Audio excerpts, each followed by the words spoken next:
me finish. Okay. Someone the other day commented they were watching me on RSU TV. It was a person across the street at the museum, and he goes, "You laugh at yourself quite a bit." And I said, "Yeah, it's called nervous laughter." So there you go. If I'm up here doing that, then I'm at least having a good time. So you should be having a good time. Well, friends, welcome on in. We're going to be doing lesson 21 today. What are we at? We're at 9 and 10. And of course, we'll follow it up with 11 and 12 later on as well. But really getting into the chunks. We'll do 2 chapter chunks, I think, for the next 2 weeks. And then those last 2 weeks of content are going to be 3 chapters apiece. And so I said, you know what? I'm going to pour it on them at the end of their semester. You already know it's easy enough. You guys got it. But hopefully you're having a good day. Everything's going well for you. We'll get into a review here in just a second. And then I've got, I was trying to think, I've got a lot of different videos, a lot of different pictures from archives. I'm telling you what, as we're getting down to crunch time, it's getting down to lunchtime. So much crunch, I forgot to set the timer, as I usually do. See? So much crunch, I forgot to set the timer. All right, so I bet we're at least a minute in or so. All right. If you don't do one of these things for like a week, it's like, oh, wait. All right. Well, let's do chapter 20, lesson review, 7 and 8, Betty's book. We're flying through 21 chapters altogether. I do need to update the syllabus because we did change it to where originally we were going to do 3 chapters and then it was just going to go too quick. So that's, I think, the only change as far as on the online content folks that are watching there, okay? All right, well, let's get into Will Rogers America. Obviously, today is lesson 21, but we got to do a review of lesson 20, chapters 7 and 8. So let's go forward. We won't watch any videos or anything. We'll finish the Frontier Thesis video today. It's about a 3.5-minute little conclusion. And again, I'm not asking you to say this is the end-all be-all. This is just a great way for us to think about where Will came out of, the nostalgia of the West, what we see as culture, Western culture today, connected to Yellowstone, all those dots can be connected. A lot of it also isn't fair to certain people and how they kind of got pushed aside physically, but also in the telling of the story of the West. We missed out on telling people's stories. So yeah, there are some flaws to Frederick Jackson Turner, no doubt. But again, we're all human and we're trying to push forward and understand each other, and just gives you a way to think. So we'll get into that a little bit more today. You, of course, have your book. As we were going through 1905, Will's big event at Madison Square Garden. He debuted at the Garden in April 29, 1905, the big event where he was in all the newspapers. The steer got loose. The clippings that he sent to Betty, we know that he sent the right clipping to Betty, the one that said he was doing what he told people he was doing. We know other clips said that, hey, maybe he was thrown around the garden by the loose steer. So there you go, just the extension of remembering the West. Well, Will was doing a little his own curating as well of his own Western story. We talked a little bit about Mulhall. We know that Will joined back up with Mulhall as he went down to New York City. He took Teddy Comanche, classic horses we've been talking about the whole time. You know that one of those horses is probably going to be talked about today as well. We also know that Comanche got kind of sent away, and the Mulhall was trying to keep him in New York City and keep him as part of his troop. And we know that Will didn't have anything to do with that after he wanted to stay in New York City, do the vaudeville, and then really didn't know what was going to happen after that. We won't watch the videos, of course. There's some more Keith's vaudeville. We know Will signed with Keith's with the first one. For some reason, that's always a hard word for me to say. Keith's. I have a friend named Keith, and I'm always like, hey, Keith. Sorry. It's a harder word for me to say.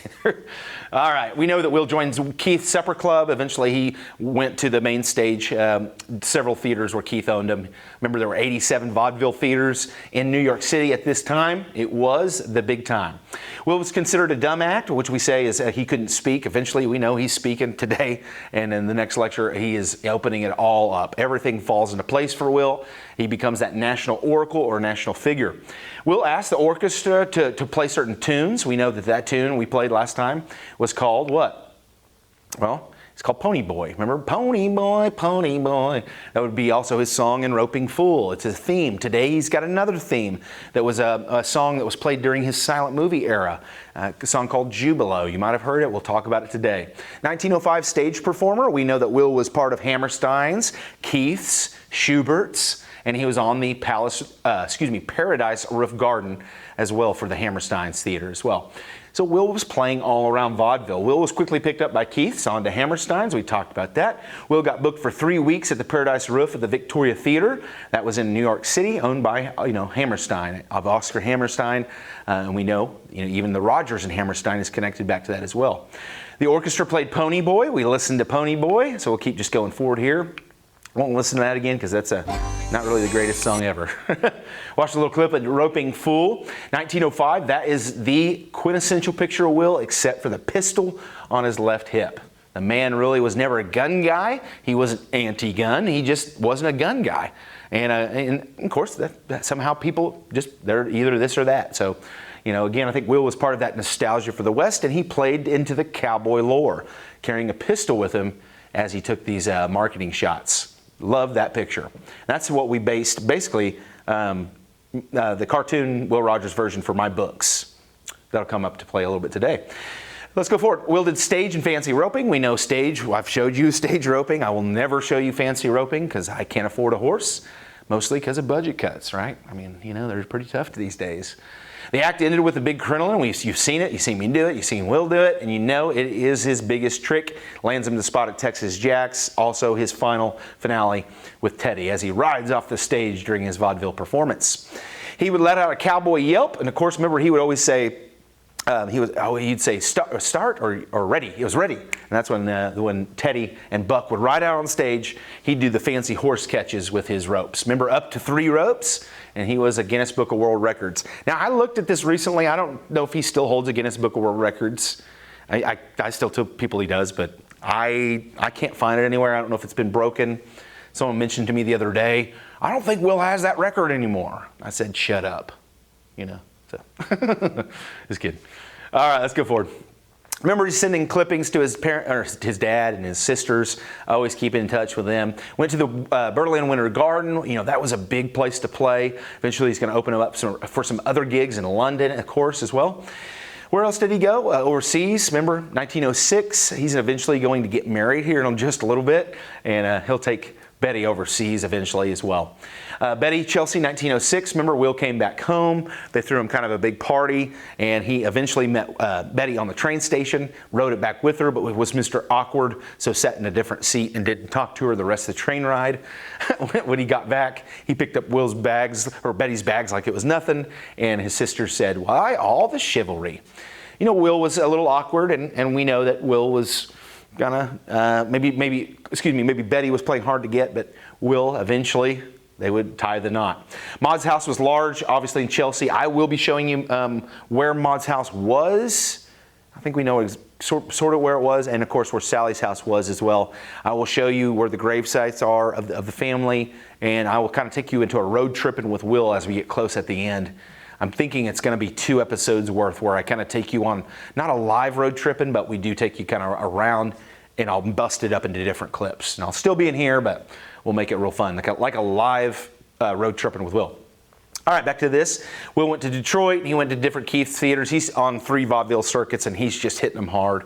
Probably overperforming and getting not paid too much. Eventually, remember, he's going to get paid $7,000 a radio broadcast. Here, he's making $200 as a vaudeville performer. Let's go forward. I always love how all the different vaudeville circuits will name Will as like a lariat thrower. The Detroit vaudeville said he's a lasso thrower. They're all calling him different things. Remember, we talked about how the lariat word and la riata comes out of that Spanish word. And Will, of course, is influenced by the Spanish culture and those vaqueros, those Mexican cowboys. Will got the idea to stage his own Wild West show, and he did it on stages in London and Berlin. He brought 3 cowboys. He kind of did his own little mini Wild West show. We talked about this. He would drop a lot of money on this, and eventually it didn't really go anywhere. So we know vaudevillians raked in the cash. I've shown you a picture of Will with his diamonds. We know a lot of this time Will was keeping checks in his pocket, not cashing them. And then a lot of the theaters were like, dude, cash your checks. You're going to make us go broke. 1906 to 1908 are really big formative years. It's not just where Will goes. No more Buck, no more Teddy on stage. He starts to figure out he's going to talk a little bit more. And that comes with not only his Wild West show that he's throwing together with all those different lady cowboys, the cowgirls, and all those, the bronc rider cowgirls that he's putting together. I think a lot of that comes from right there when he's naming the tricks. What does it say up there? It says, I can't read that one right there. Well, it says King of the Lasso Throwing. See? They get married in 1908 at Betty's house. We've done this many times. We know it's in Rogers, Arkansas. Betty Blake is going to become Mrs. Betty Blake Rogers. And of course, they got married at her parents' house the day after Thanksgiving. Day before Thanksgiving. And then they left on a little honeymoon of sorts before Will had to be back in New York City. Going to tour was going to be part of their honeymoon, and you guys know that. They went and saw the Carlisle Indian football team, and Will even ordered Thanksgiving meal for their hotel room. First time Betty tasted champagne. Shame on you, Will. You take a he's breaking them things down here.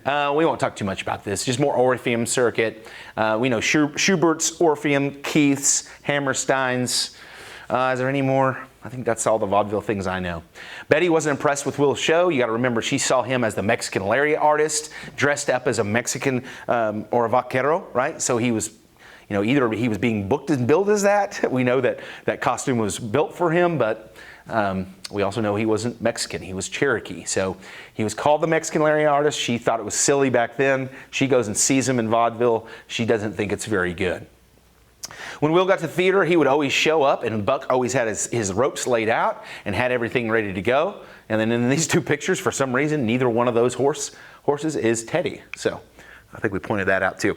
And honeymooners, right? They're married, they're honeymooning, and Betty's going to figure out what Will is really like on the road, right? She knows she hasn't really been around Will all the time, so it's going to be a little different for her. She's going to talk a lot about that today in lesson 21. We'll just keep going forward. Cool picture there. Just before Will decided he was going to throw in the towel, this is so important to remember. They were going to head home and just use the money that Will made in vaudeville. Remember 1911, he's going to buy the property across the street, which comes museum. He was thinking of kind of taking everything back here to Oklahoma and raising a family here in Claremore and Oologah area. And it was all about the money, and that's what kept him on the road. Let's go forward. Oh, yeah, notice right in there. Compliments Will Rogers, the lariat expert. Calling them all different things. Newspapers started to notice Will as well. That's where he started talking just a little bit by putting together that Wild West show with the lady cowgirls. Keep going forward. We don't need to know about that. Great pictures I haven't shown you. That was the first time we showed you last time. He gets rid of Buck. He gets rid of Teddy. And he's taken an advice as a single man on the stage that goes directly back to Texas Jack's influence, the showbiz influence. Let's keep going forward. We won't watch the old vids, and we won't do the show and tell. We talked about Roosevelt, him meeting Eleanor Roosevelt in 1934. All right, my friends, if you'll bring me back up real fast, I'll go ahead and get lesson 21 up today. We will flow. All right. So we do have some fun stuff. Lesson 21 is good. Lesson 22 is real good. So just buckle up for that 1 second here. Go ahead and get your book ready. There is some heavy reading on lesson 21 today. We'll learn a little bit about Will getting in the Ziegfeld Follies, some of the music that was played at the Follies, and some of his roping, a little bit more Fred Stone stuff, all that good stuff. All right, give me 2 seconds here. Okay. And then I'll probably I got a video coming up here in just a second, so might as well keep her here, right? Will Rogers, America, lesson 21, History of Humanities 4213. I haven't been saying that forever. Chapters 9 and 10 today, Betty Rogers' book. Make sure you have the book ready. We'll launch into that. Our first page to read will be 114, so you can go ahead and get that going. And I'll go ahead and go forward here. We already did our quick review. And then 1 second, let me get this video going. This is going to be just that conclusion of the Frederick Jackson Turner video. I'll go ahead and control the volume. You never know up here. And then, yeah, actually, that one's always pretty good there. So, all right, 1 second. Almost there. Okay, 1 second. Yep.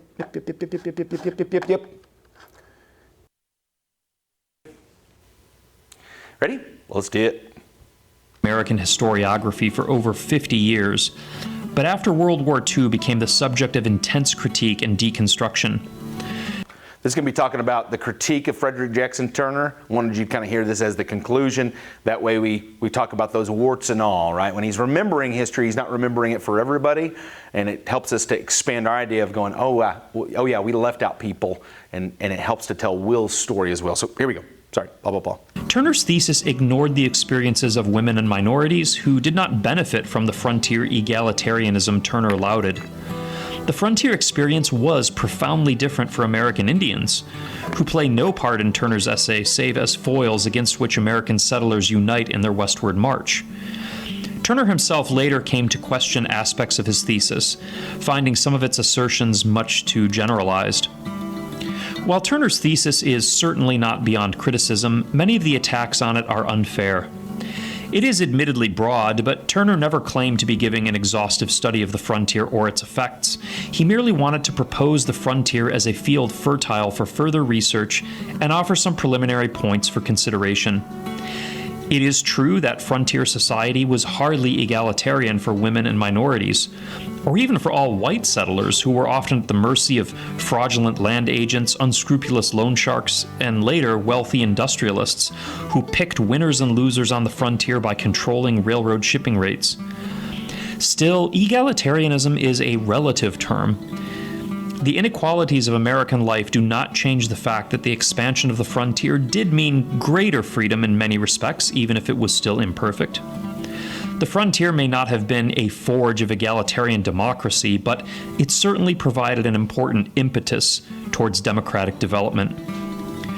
Turner's thesis does omit the experiences of women and minorities, but in an age when the fortunes of the country were determined by white males, is it really that wrong to focus on the white male experience?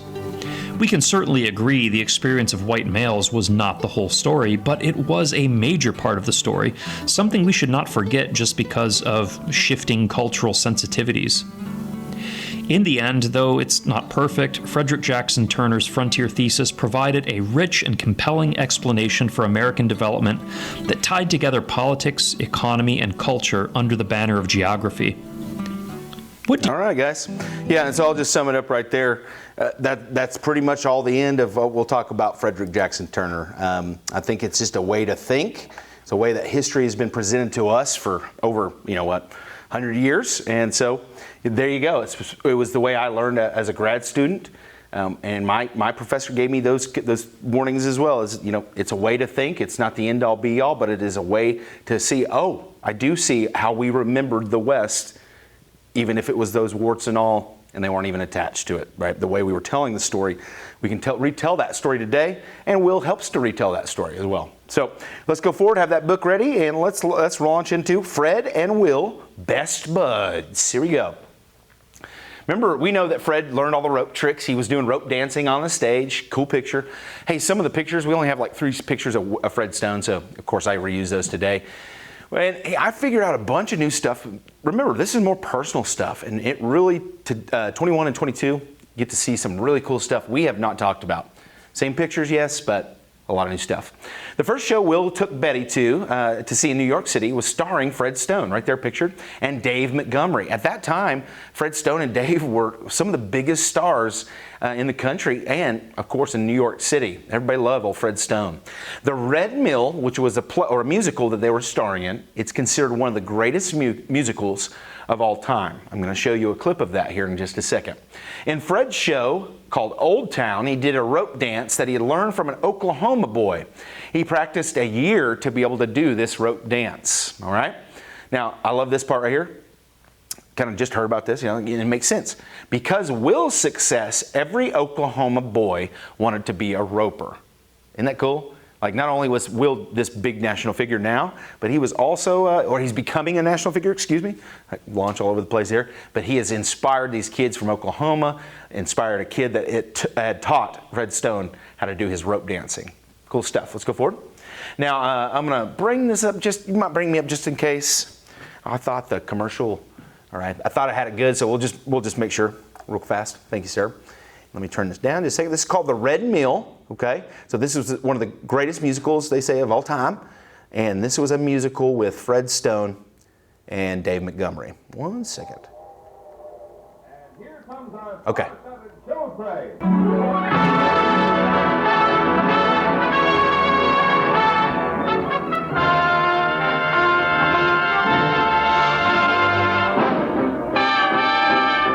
Tonight, the Association of American Railroads presents a great musical hit, The Red Mill, starring Gene Kelly, Lucille Norman, and your host, Gordon MacRae. Our choir is under the direction of Norman Luboff, and our music is arranged and conducted by Carmen Dragon. Yes, tonight another great musical success is brought to you by the American Railroads, the same railroads that also bring you most of the food you eat, the clothes you wear, the fuel you burn, and all the other things you use in your daily life. And now, here is Gordon MacRae.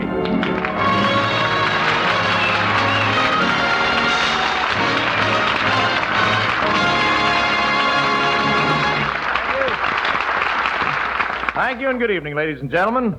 On stage tonight is one of the happiest shows that ever hit Broadway.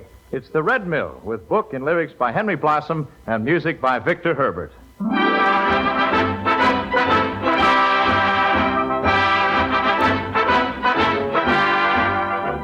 David Montgomery and Fred Stone were starred when The Red Mill first started spinning, and audiences cheered the same show last season when it was brought back to Broadway with great success. For the 1949 radio version, however, Montgomery and Stone become Kelly and MacRae. The Kelly... Yeah, there you go. So I wanted you to hear that beginning. Thank See, you, it even thank says you, yep.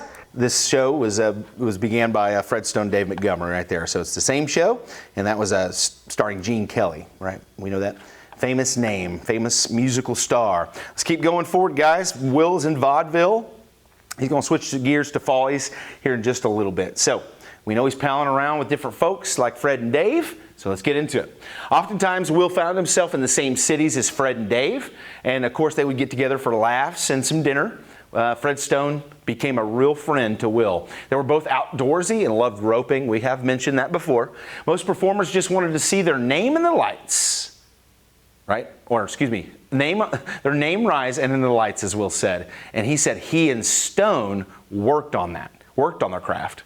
Let's read that one more time, just because I butchered that a little bit. Most performers just wanted to see their name rise. And in lights, as Will said. He and Stone worked on it. I think I butchered it again. Fred taught Will some of his rope dance, and Will, of course, taught him some tricks as well. Miss Rogers and Miss Stone had the same problems with their husband during dinner. They never sat still or sat down long enough, and were always off to do something else. If you remember, I believe a couple lessons ago, Will comes with newspapers under his arm, and he walks into dinner. He doesn't say a word to Betty at all, right? So kind of the same thing. They have that ADD, that need to kind of move around a lot, right? Shifty, very shifty. They would rope furniture, and this would annoy, of course, their wives. So we'll keep going forward here. Now, I've got this trick roping video of Will. I haven't shown this. This is him in vaudeville, and it just gives you a little glimpse of his single show. About 2 minutes right here. So give me 1 second. You might bring me up just for just a quick second. I think we're good, but we'll find out here in a second. Here we go. Oh, let me turn that down just a second. Here's Will's vaudeville routine. Oh yeah, we're good. Okay. And I don't believe there's any sound to it. Nope. You can see he's chewing gum there.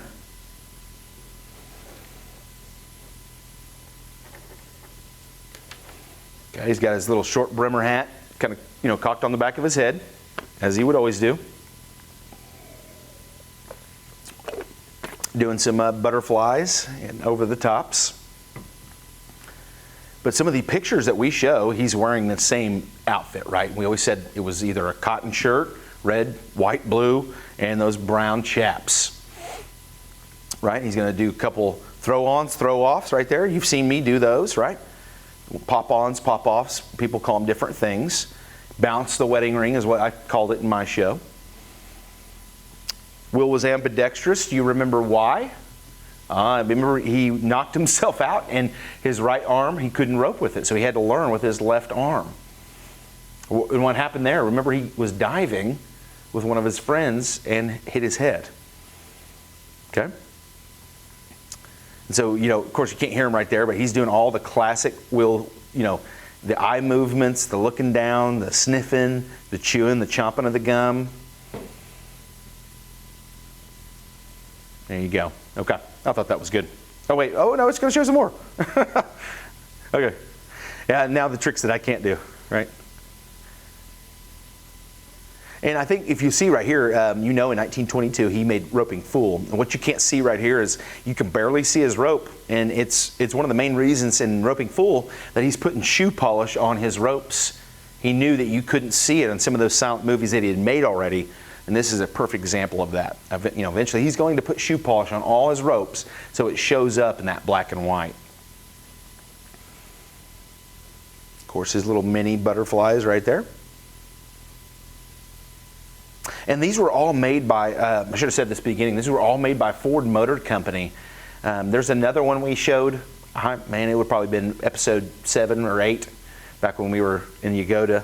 And Ford Motor Company hired Will to do rope tricks for a commercial. And you can see, I don't know if it's a Model T in the background, but yeah.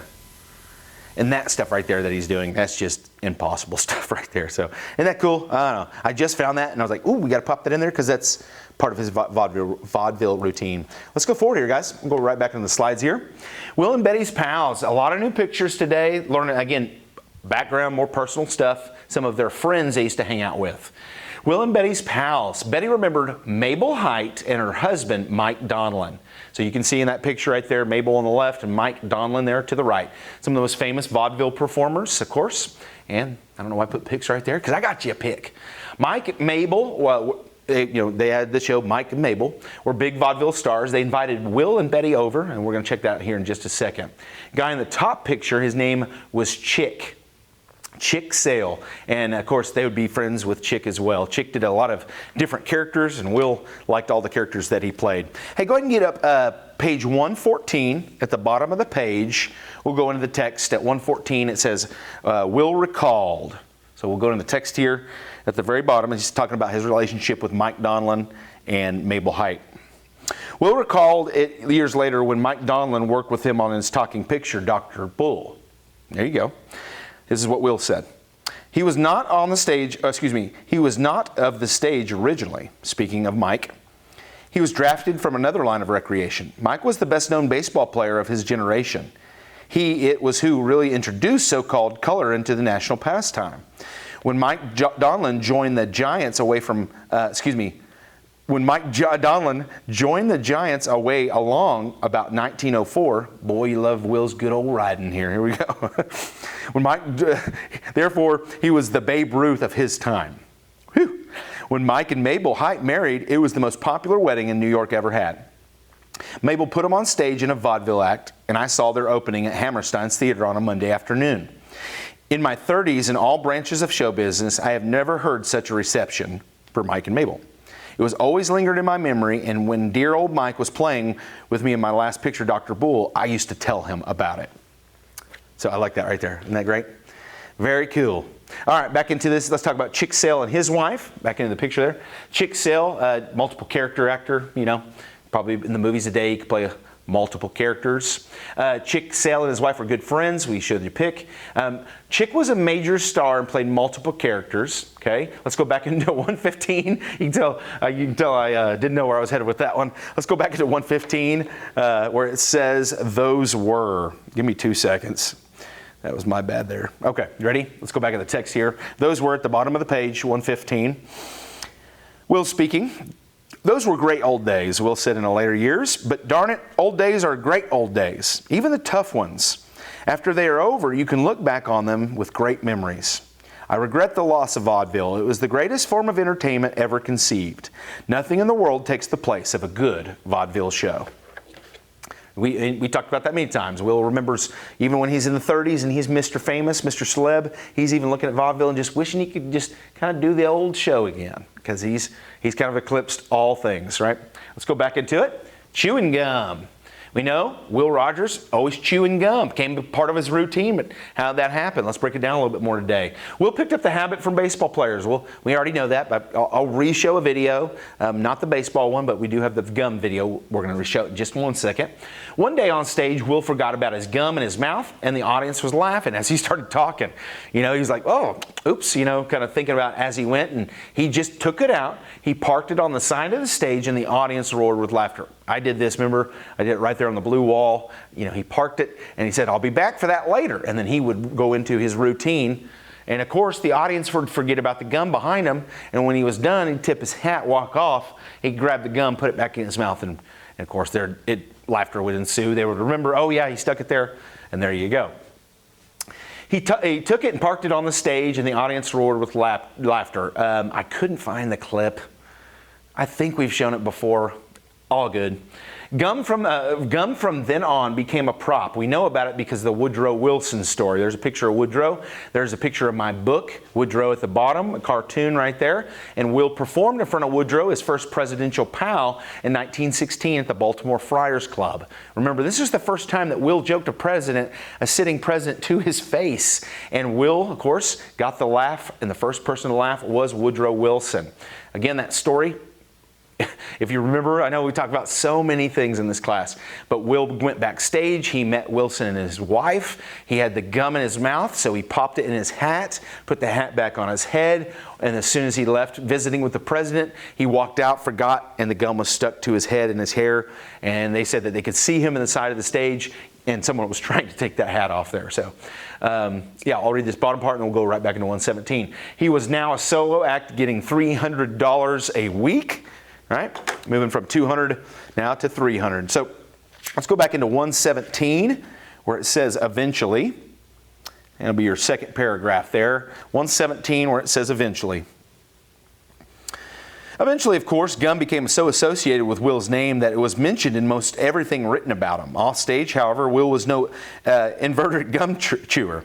It kept me busy trying to figure away all the cartoons of gum that were sent to him by the manufacturers. Will didn't smoke, and it was difficult for him to become completely still. You watch your professor up here jiving and moving, and if I'm not here, I have gum in my mouth. If I'm not on stage over there, I've got gum in my mouth. Throw away a couple pieces right over there a second ago. It kind of keeps my brain focused and flowing, right? It gives me something to do. Here we go. If not jingling coins in his pockets, he was usually chewing on something. But he wasn't, I'm afraid, particularly partial to gum. The earpieces of his glasses, rubber bands, and even paper clips. Right here, I got a couple paper clips. I won't be chewing on those, okay? If I did, I'd put them right back where they are. All right, there you go. Yeah, I just want to read that part. We know he's making $300 cash. Oh wait, let's go back into a video. You've seen it before, but I'm playing it again, right? There's only so much about Will. And this is a nice little rehash. Remember, Will was sponsored by gum companies. He was being used in commercials. And it says, 3 cheers for Beech Nut. It's the kind I chew. Will Rogers. Let's go. A famous Will Rogers trademark was chewing gum during his act, a custom he had developed in vaudeville. Will picked up the habit either from baseball players or to prevent nervousness on stage. One time he accidentally walked on stage chewing gum and the audience roared with laughter. Soon he was using it as a comic device, sticking the gum on stage and coming back to it later. Will Rogers joked, "If Wrigley can amass this colossal fortune and pay the manufacturing charges, why can't I do something with secondhand gum? I will have no expense, only the accumulation of the gum after it's thoroughly masticated." Will Rogers chewed gum all the time. He said, "I have chewed more gum than any living man. My act on stage depended on the grade of gum I chewed." Will Rogers even chewed gum when talking to presidents. And during his 1931 famous speech during the Great Depression. 7 million people are out of work. That's our only problem. There is no other one before at all. It's to see that every man that wants to, able to work, is allowed to find a place to go to work. And oh yeah, he chews to run. Let's go back into the slide here, folks. Here we go. Great picture taken outside the ranch that no longer exists because a stinky forest fire burned down one of the greats' houses, and a lot of other great people lost homes as well. Not a great deal. I always hope they will build something back of Will's ranch home. And I will let you know if I ever find out anything before this class is over about that. Hey, isn't that a great picture? You got the two matriarchs, the patriarchs, and their family. Fred Stone and the wives and the children right there, right in front of the ranch. Now, to the left of that picture is the living room. To the right are the actual rooms and the living quarters for the family. Right there was kind of where Will would barbecue, hang out with families, and there you go. Let's go back into the text here. Will would spend holidays in Rogers and summers in Chelsea and Oologah. So if he could come back, that is, I should have said that first. He's very busy. But Will and Betty, they wanted to come back as much as possible, so they tried to spend time with the different sides of the families. Will's sisters, and of course the Rogers family as well. And of course, Betty's family. May, we don't talk much about May. May is not mentioned. Sally, Maud, and May, Will's sisters, that survived into adulthood. May passed just after they got married in 1908. They divided their time up, usually going to Maud's and Sally's. Maud had built that big house in Chelsea, and we know also that she was just a mile down the road from Sally's house as well. I just mentioned that. Sally had 7 kids, Maud had 4, and May had 2. Clem lived above the First National Bank. We know that he took in meals across the street and had a young boy that ran errands for him. So again, Clem was kind of living his best life, kind of in the elder age, the golden age, and we know that he won't be around much longer in this story, but we know that everybody loved Clem Rogers. Let's go forward. Clem's disappointments in Willie were now changed to great pride. How do we know this? This might be new for you, it's new for me. He kept newspaper clippings of Will in his pocket. Remember, Will kept checks, lots of checks in his pocket? He kept newspaper clippings, and he would always brag on Will anytime he could. Clem knew everyone and was loved by everyone. We know that Rogers County is not named after Will Rogers. It's named after who? Clem Rogers, Will Rogers' dad. And of course, we got Rogers State University here as well. Clem was a horseman, didn't ride in his 70s. Of course, most older folks, it's a little tougher for him. But he did ride in his buggy into town. And Betty remembers riding with him one time and really was freaked out. Thought they were going to wreck because this 70-year-old man was just cruising at like 30 miles an hour. And in his little buggy, pulled by Roger Kay, the Kentucky horse. Will said Roger Kay was a great horse. And we know Will's dad was a great horseman, and of course the Rogers family cared for horses, was a horse family, was a ranching family. He wasn't sure how Will was making so much money, which is kind of funny. He went to see Will in Washington at the Opera House. This is new for me, and figured out, wow, this is why Will's making so much money, right? He was making hand over fist money. The audiences were packed in. That's when he figured out, whoa, my son is bigger than I expected. Will's family, sorry, got to come over here for just one second. Will's family, let's go back into this picture. You've seen this. That's Will Jr., first born in 1911. Clem came to see Will many times that week in Washington and sat in the box seats. He would wait in the lobby. Will's dad would wait in the lobby and eavesdrop. I didn't know this. He would listen for people, what they were talking about Will's show. If they were talking bad things, talking crud on Will's show, he'd probably say something to him, and he did. He interjected. Listen to this. He heard someone say, Will wasn't a real cowboy. Ooh, just like W.C. Fields calling him out. Well, we know who ended up winning there, right? Clem corrected him. Will always had people waiting around to talk to him after the show. I knew that later on in life. I did not know at this point Will had those fans that were waiting behind. So a lot of new stuff. Clem passed in 1911, just a week after the birth of Will Jr. We call him Bill, right? Pictured right there with Betty and Will. Clem had sent the baby a package containing black stockings, and it had gotten there just right after this happened, or excuse me, right before this had happened. And so they thought he was good, Will was hit hard by the news and immediately left for Oklahoma. We know he was very sad losing his last parent. This is new news to me, guys. Picture of the Titanic, of course, 1911, 1912, I always forget. Should have wrote that down. Will, of course, was the person that broke the news in New York that night to the crowd. Listen to this. Will's first musical appearance, A Wall Street Girl, had opened the night of the Titanic sinking. Oh, man, I should have put Jack and Rose up there, right? And then I should have put Will's face on Jack's face. Man, you missed out, Bart. It's okay. Will would tour with Wall Street Girl, and of course he had to announce this on stage the night it happened. And he said that everybody was just kind of leaving that night. Will would tour with Wall Street Girl and did vaudeville while he toured through the South as well. So he's doing musicals, and he's also keeping the vaudeville act, single act going. Eventually he met Betty in Atlantic City for a week. When she got there, Will said, now let's go to Europe. You know, he's just moving pace. She's going to start feeling that a little bit more here at the end of this lecture here. Betty's first trip on a boat was headed over there to Europe aboard what was called the Vaterland, which was the biggest, most luxurious, largest boat in the world. Let me get a drink. You can keep it right there for a second. We're doing good on time. You might have to signal me because I forgot about turning on that thing over 1 minute. I'm going to be like, Sam, help me, Sam. You know it. I know it. It's my style. See, I've been trying to watch my nervous laughter. Now you got me all complexed up here. Whoever said that to me.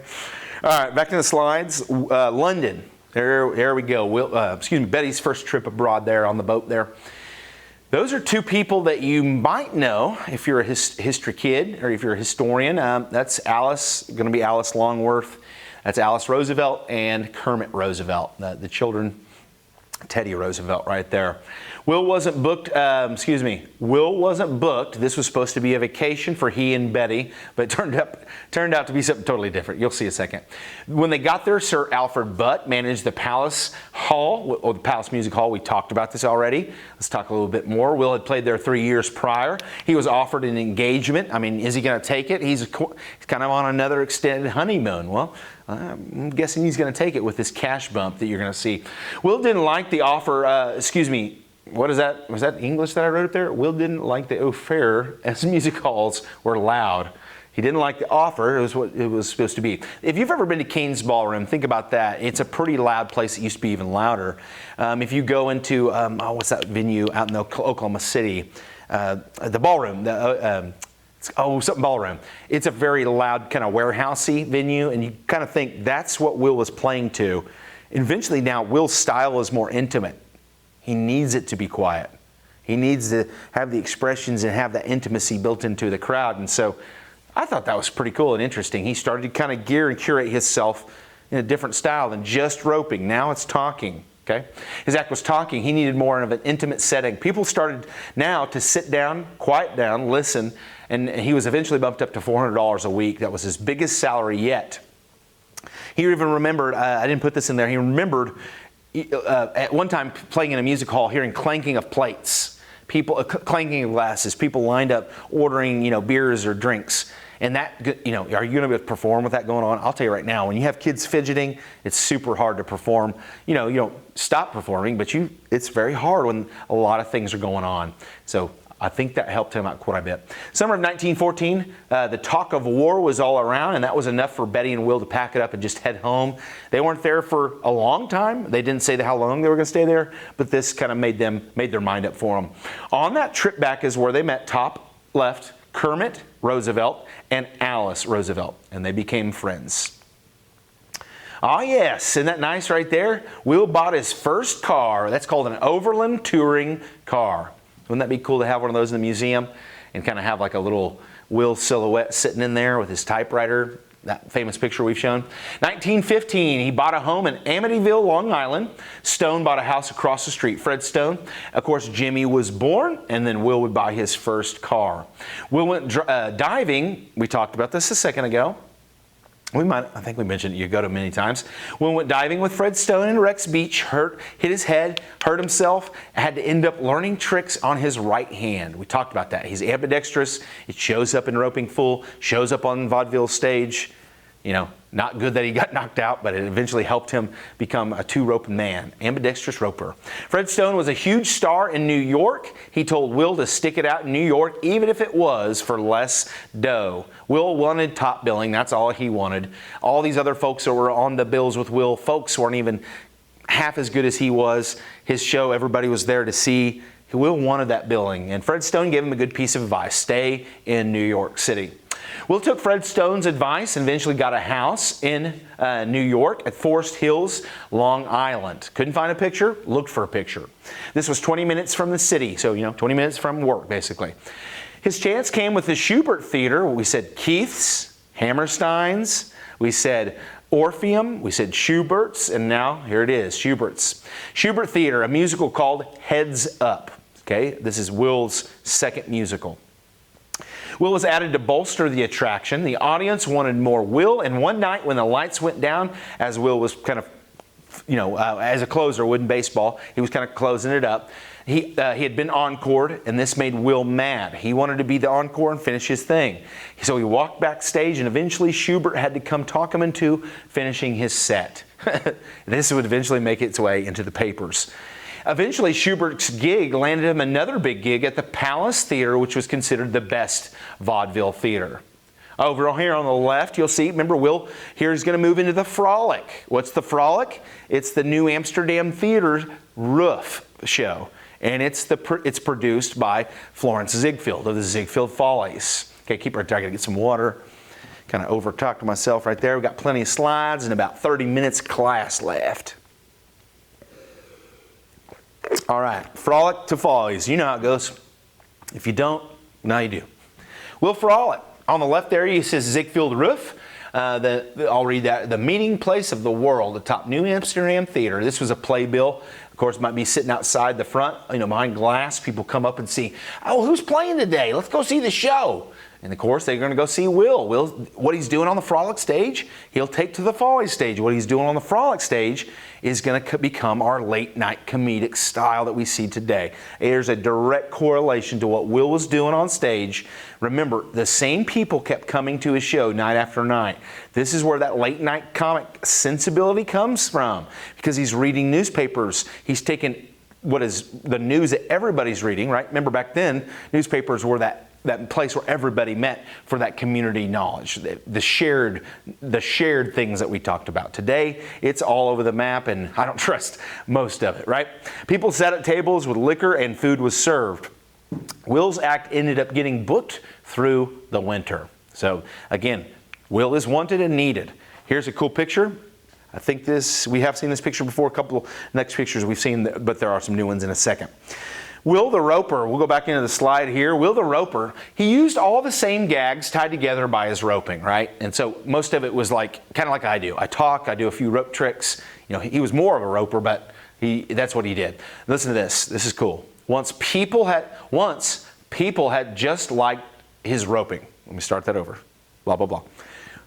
At once, people just liked his roping. He was just known as a roper. Excuse me. Now, they just liked Will Rogers. So, gone are the days of just roping. Now it's going to be more talking. Eventually he will drop the lariat to pick up his lingo. It's on the roof of the New Amsterdam Theater that he developed his final form of topical, ever-changing monologue style. Jimmy Fallon, Jimmy Kimmel, Colbert. You don't like them? I don't care. They're doing what Will Rogers did in a form of 2026. You understand? Will Rogers was coming from the newspaper world. There was a few sources he was reading from that most people were reading the same thing. News was here. News is here today. It's hard for all these comics to take all that's happening at such a fast pace and put it into the form that Will did. But what they're doing is a direct form of what I'm about to say here. Listen to this. It's on the roof of the New Amsterdam Theater that he developed his final form of topical, ever-changing monologue, and that's where it took shape.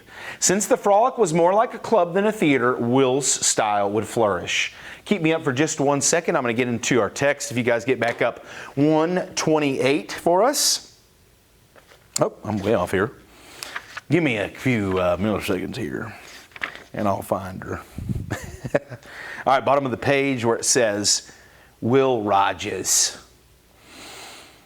As a critic explained years afterward, when Will was appearing at Carnegie Hall in New York on one of his lecture tours, Will Rogers always talks to us privately and confidently.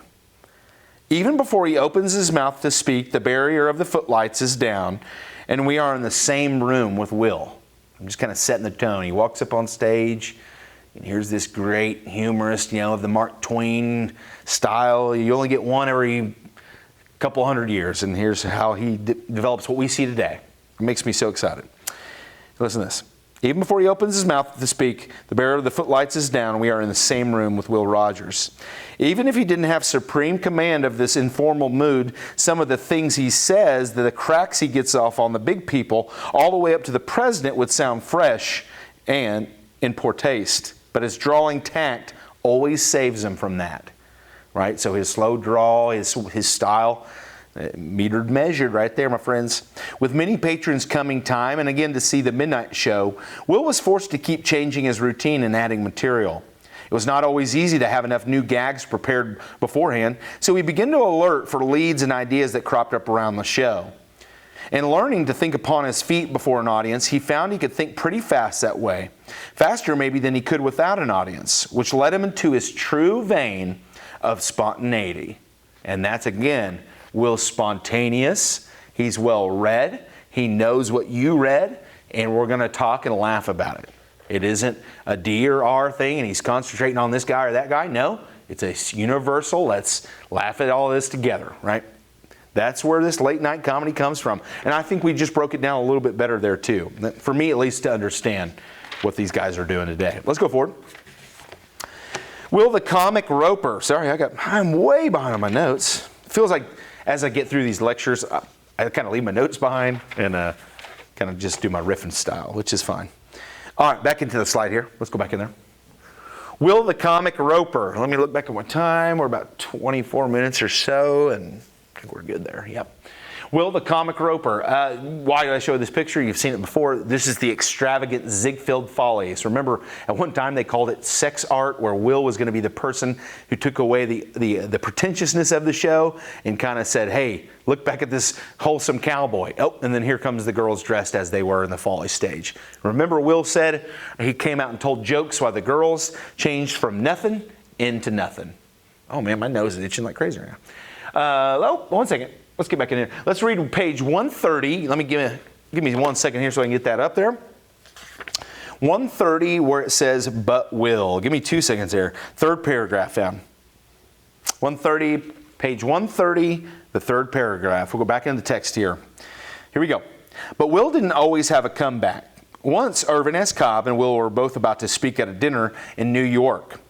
Will Hayes introduced Will, and he said in flowery terms, he ended the eulogy something like this. And I want to say to you, ladies and gentlemen, that when this Oklahoma cowboy first strolled in here from the open spaces, it did not take New York long to discover that Will Rogers had something under the old 10-gallon hat besides hair. Will was still blushing modestly when Irvin S. Cobb jumped to his feet without an introduction. Ladies and gentlemen, he said, I want to endorse from a full heart the glowing words that have just been spoken. And I want to add that it was a high time that somebody in the broad land of ours said a good word for dandruff. Now let's go right back into Will was still in the midnight frolic in the spring of 1916. Okay, right back into the slides. We'll keep it in the slide right there. Will would be in what was called the most spectacular, extravagant, and reviews ever produced, which was going to be the Ziegfeld Follies. Ziegfeld wanted him for $400 a week, but Will wanted $500. Now, let me go ahead and bring me up there, buddy, if you can.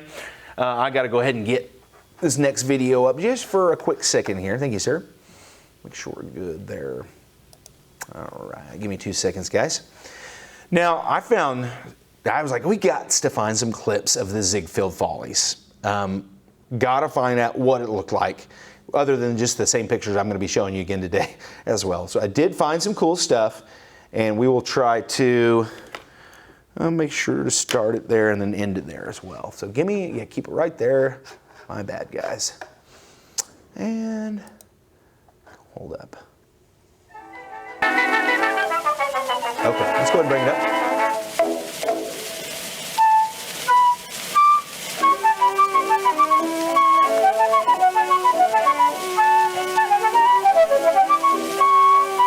You can see the stage there. That's pretty cool. I've never seen that before.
These are just some of the Follies girls that Will starred with.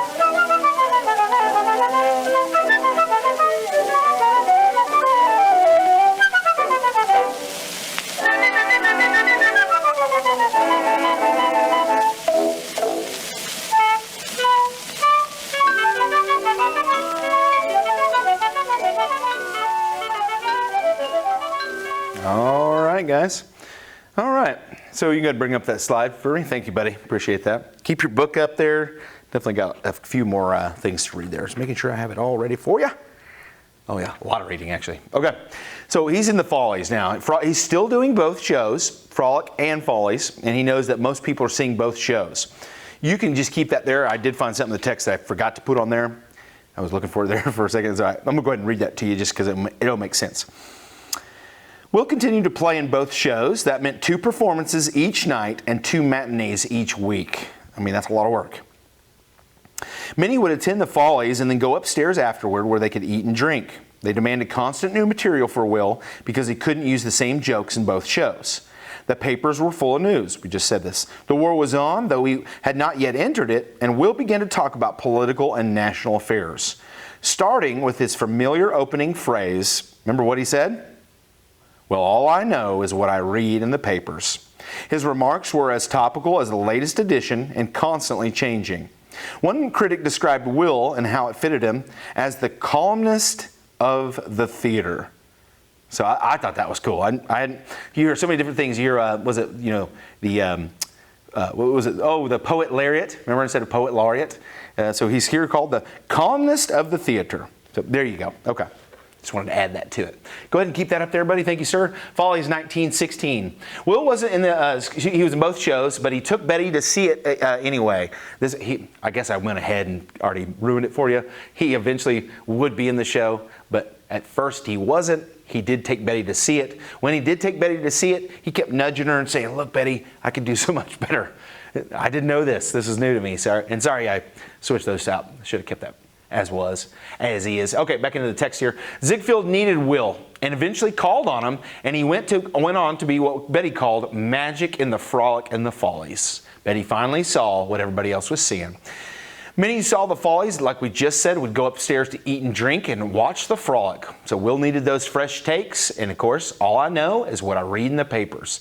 He's the man that's going to have 4 or 5 newspapers underneath his arm pretty much all the time. He's always reading, and again, that comes into his style today. Oh, I think that's it. Oh, Will made sure to use his Frolic style in the Follies and had ushers on the lookout for celebrities. We told you this a long time ago, that Will would pick on celebrities in a fun way. Eventually, that's where he takes it into the politicians eventually, and they want to be made fun of. They want to be in Will's monologue. It's kind of a rite of passage.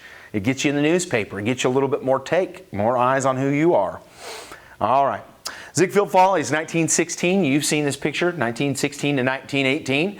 Over here on the left is, of course, W.C. Fields, who called Will Rogers a fake cowboy. Well, you know, I don't know if he's a fake cowboy. Especially, you wouldn't want to say that around old Clem Rogers. Remember, Clem went after someone for that. There's old Will. He always looks a little bit different to me when he's younger. Lillian Lorraine, Eddie Cantor, and Harry Kelly.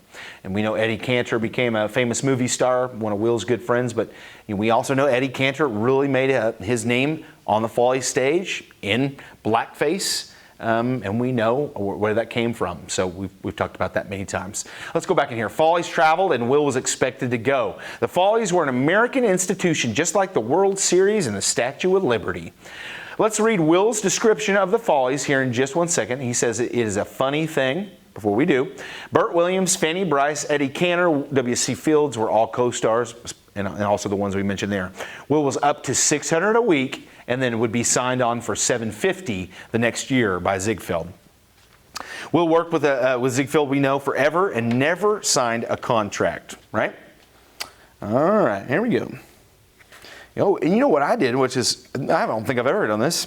I didn't write down the page number of where I was supposed to read. Well, I ain't going to look for that. That's going to take forever, so all good. Yeah, all good. Well, let's go right back in the text here. So bring up that text one more time. Sorry about that. My bad. There you go. Ziegfeld Follies. You saw this picture before many times. Will Rogers in his first Ziegfeld Follies. Old young Will with his thin rope up there. Not too bad. Go ahead and keep it right there. I got to get a little swig here. I barely drank any water this whole time. I don't know what's going on. I was back watching a couple of the old lessons, and I was like, dude, there are some lessons I'm just like, I'm going to have AV guy get me one of them water bottles with them cups. I can just pull out the cups and then throw away the cups instead of the Post-it notes. Because I don't do the Post-it note thing anymore. Sorry about that. Let's go back in there. Ziegfeld. He was an artist of the theater. I love how Will describes him. Will was a columnist of the theater, and Ziegfeld was an artist of the theater. Ziegfeld was the largest, the biggest, the best production in the country. Everybody wanted to see Ziegfeld Follies, and Will was the featured comedian. We know that Ziegfeld was not a businessman. He was more about the theater and producing a good show. We'll go back into the text here in a second. I did line out that one good. So get 140 up here in a second. Follies girls worked hard. I love that Will gave them a little prop, so we didn't really hear about that in Ugoda. Follies girls worked hard. They showed up on time, and Will always joked about them on stage. We know he said he told jokes while the girls changed from nothing into nothing. Go ahead and keep that up there for just a second. Let me get, or you can bring me up there either way. Kind of got lost in my brain there. And 140 is where we're headed, where it says even though. It's about the fourth sentence down right there in the first paragraph, okay? Page 140, we'll go back to the text here, guys. And you can kind of keep, Sammy, you can keep me there for just a little bit. I got to read two passages there. Sorry about that. Thank you, buddy. 140, even though Mr. Ziegfeld had the best designers and artists, his eye for beauty and color far surpassed theirs. He watched every little detail of costumes. Often he would change the color of a flower or a bow at the belt, right? He'd just do it real fast. I recall, this is Betty speaking, a dress rehearsal of the Midnight Frolic at which he threw out an entire set of costumes for the finale and ordered new ones. That must have cost him $10,000 or $15,000, but Ziegfeld was an artist of the theater rather than a businessman. Isn't that great? Oh, yeah. Oops. All right. Will used. That's where we're headed now. Hold up. Will used. Third paragraph down. Will used to tell many jokes on the Follies girls. It was a legend that they were all married to millionaires, and many of them did. Will said, "We have a hard time keeping our girls together." Will said once on tour, every time we get to a new town, some of them marry millionaires, but in a few weeks they catch up with the show again. I love that. That's so good. During dress rehearsals, when Will's name was called, he would amble out in his street clothes and occupy the stage for the 15 or 20 minutes allotted to his single turn. He would kid about the show, the various numbers and performers, incidents that had happened in rehearsal, anything that came into his mind. Will could always find laughs in whatever was going on around him. And in the last nerve-wracking days putting on a show together, when tempers were generally short, his good-humored impromptu gags would help a lot. Again, cool stuff, didn't know. Let's go forward. Back in the text. Classic picture of Ziegfeld. We have 3 pictures. There you go. That's all you're going to get for right now. What do we got? About 11 minutes of class left, or maybe a little less there. So we're doing good.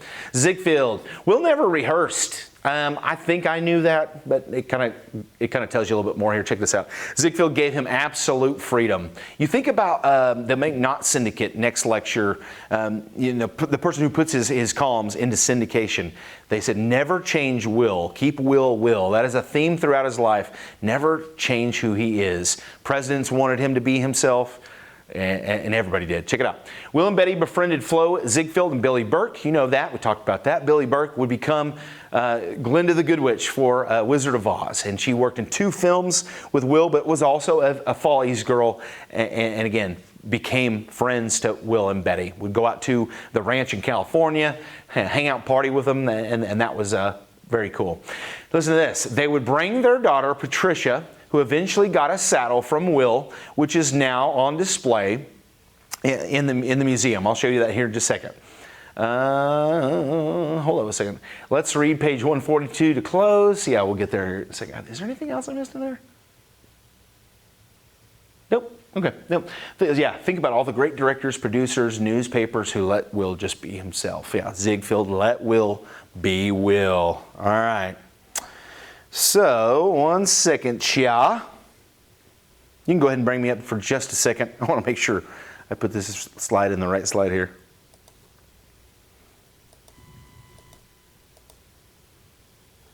I know what I did. Ha ha! Okay. So after I play this video here in a second, you're going to have to bring me back up again so I can get my show and tell picture that I have behind the thing. Yeah. So I knew I had it somehow, but there you go. All right, well, let me go back here. Sorry. Okay. And almost there. 1 second. All right. Okay, so keep me up for just a second. So I'm going to put out the schedule here in just a little bit. We know that our behind the scenes tour is coming up 5 weeks from now. So I'm going to go ahead and put on a schedule, give it to you guys. Let me know what date works for you. We'll take you behind the scenes. I've been showing you things periodically through the museum, and you're going to see it in person. But you haven't seen this yet. I think this will still be there. Should be. But this is part of our Aces and Actors exhibit. So think about that. I showed you the video of that. Will's friends that were pilots and movie stars, all the famous people that Will was friends with. And this is a great little piece. This is a saddle that belonged to Patricia. Patricia was the daughter of Florence Ziegfeld and Billy Burke. Okay, Billy Burke and Florence Ziegfeld were, I think, 20 years apart. And kind of crazy that they were a couple, but they had a kid, Patricia, and I want to show you the saddle here. Check this out. 1 second here. All right, let's go ahead and bring up that video, please. Excellent. Oh, I messed that up. Hold up. Technical difficulties on my side, all right? There we go. Okay. All right, folks, check this out. This is the saddle that Will got for Patricia Ziegfeld. So that was the daughter of Billy Burke, Glinda the Good Witch. We know Billy married Florence Ziegfeld. So I'll go a little closer. Not getting too much of a, what does it say? It says, Patricia Ziegfeld, daughter of Billy Burke and Florence Ziegfeld, on her pony, Sally. The saddle was a gift from old Will Rogers. So that saddle in that picture. There's Patricia, the daughter. And of course, they would go out to the ranch out in California quite a bit. So there's just a beautiful little saddle right there. Perfect for a little girl. It's got a little rope on there too. Got the back side here. Pretty cool. Something that Will gave. Oh, I'm going to show you to this. Someone who keep right there. Gave him Check a this chance. out. It says Ziegfeld on the back. Sorry, I'm going to show you that. Do you see it right there? It says it right there. You know, you can't see the point, but if you look real close, it says Ziegfeld on the back. Right on the back there. Can you see that there? That's cool. Sorry about that. I'm going to show you that. Cool. Something that Will gave to someone who gave him a chance. Florence Ziegfeld, the Frolic and the Follies, all the stuff that we talk about, right? I don't know if that rope came with it, but it's on there for sure. There you go. Very cool. So there's the saddle that Will gave. And we know that Will also paid the funeral expenses for Florence Ziegfeld as well. Patty Ziegfeld or Patricia Ziegfeld's saddle. Thanks, guys. Cool. Man, I was lower voice than I'm used to giving out. Yeah, weird. You can bring me up if you can there, buddy. Sweet. Was that me? Didn't sound like me. Maybe it was like after a day of doing 13,000 programs. Yeah. Well, I thought that was cool. That had been in the archives for a long time, and we put it out for Aces and Actors just as a kind of a piece, an actual physical piece to see, not just pictures and QR codes. All right, keep me there for just a second, and we're about down to 5 minutes. Yeah. Hey, what? Whoa, whoa. How'd I call that? You don't know because, well, I'm talking to my students there. You don't know how good that was right there. Locked in, as I'd say. Keep it right then, or right there. And I've got to dig for this because it's right. She is. Oh goodness, which one is this? Okay, yeah, I found it. I didn't think I was going to find it. All right, keep me up for just a second. Okay. Oh, whoa, whoa, whoa. There you go. Ah, there we go. And you can bring up that picture now. Do you recognize that feller? That's Buckaroo Bart. Now, this last week might be one of the busiest weeks I've ever had in my life. And I'll talk about more of this into lesson 22 later on as well. It was just a good week. It was a good week to be the Will Rogers interpreter. So I started off my weekend. You can keep that picture there. I'm going to chat about myself here. This is at the Rotary Convention, a regional Rotary Convention in Fort Smith. Their theme was Will Rogers. I was like, what? How do you guys know about this guy? Like, whereas I always kind of complain that folks don't know about him, every once in a while you can find a pocket of different kinds of professionals that still know him. And this was cool. I walked in, and on every table they had Will Rogers quote books. They had flat wheels. I'll explain what that is later. If you remember what Flat Stanley was, travel around, you take Flat Stanley with you, take pictures of him on vacation, and he's kind of just your guy with you, right? Kids did that all the time. Well, we created something called Flat Will that you take on Route 66. Well, what's the other name for Route 66? It's Will Rogers Highway. So when I walked in there, they had all this Will Rogers stuff, these big posters, and of course I did a 45-minute presentation. And normally you guys hear me talk, and I'm sick of my voice by now too. AV guys like, yeah, I'm bobbing my head too. It's something when someone hasn't seen you before and you can kind of explode with passion. That's what I did there, and I was able to really connect to these people. 45 minutes plus questions plus rope tricks, the whole kit and caboodle. And they also paid for my hotel room, which is kind of neat. But why am I talking about all this? Well, it's because Buckaroo Bart, I am able to connect as a cowboy, a composite character. You've seen me do my thing. Yeah, thank you, buddy. Saw that warning. You've seen me do my thing, and it just goes to show you I can take Will and do the same thing he was doing as an after-dinner speaker, right? So I'm speaking to a group of 100 plus Rotarians. Rotarians are service-minded folk, and I'm able to connect Will back into the Rotarians, and Rotarians are connected to community like nobody else. And that's just another layer of getting Will back out to where he could and should have always been, right? We sat on this legacy for long enough. I want to be the one that really gets him out there, and I hope I'm able to do that more and more each year. So I got to speak to Rotarians, got to do what Will did after dinner speaking, of course got to do some rope tricks, and as soon as I was done here, I had about 10 Rotarians coming up to me asking, hey, Buckaroo Bart, can we bring you out to our lunch and our luncheon? And so I am, you can bring me up there and we'll finish it right here. I am going out to a lot of these folks. I've already scheduled, and it was a week ago, going out speaking about Will Rogers and bringing him out just like he did back in the past. So for me, my friends, we're about done with this class of Ruski. Lesson 21 was a good one. More archival pictures in 22, more videos you haven't seen, but more pictures for sure I haven't shown anybody. So we'll see you here in just a little bit in old lesson 22. My friends, adios.